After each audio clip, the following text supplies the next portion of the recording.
Assalamualaikum everyone, welcome back to the channel. Today I am going to show you how to make texture paint or molding paint at home.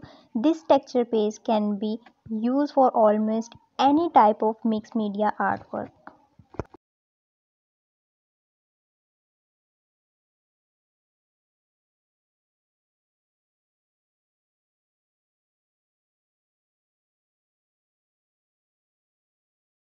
Firstly, we need to mix plaster of Paris with water. Measure out 1 cup of plaster of Paris and half cup of water.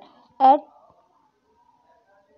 plaster of Paris slowly. Pour water, stirring continuously. Keep stirring until mixture is smooth and all lumps gone. After it, add 1/2 cup of glue and stir it thoroughly. Keep mixing until the texture is completely smooth and homogeneous. Once you have achieved desired consistency, texture is ready to use. Scoop it out in airtight container for storage. And there you have it. Now it's time to try it out on canvas. Can make calligraphy design using a stencil with the help of palette knife.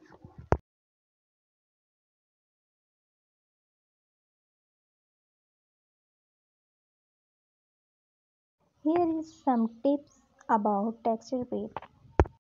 It's an easy and cost-effective way to create your own texture paint for all your creative projects. Thanks for watching. Don't forget to hit the like button and subscribe for more tutorials. Jazakallah khair.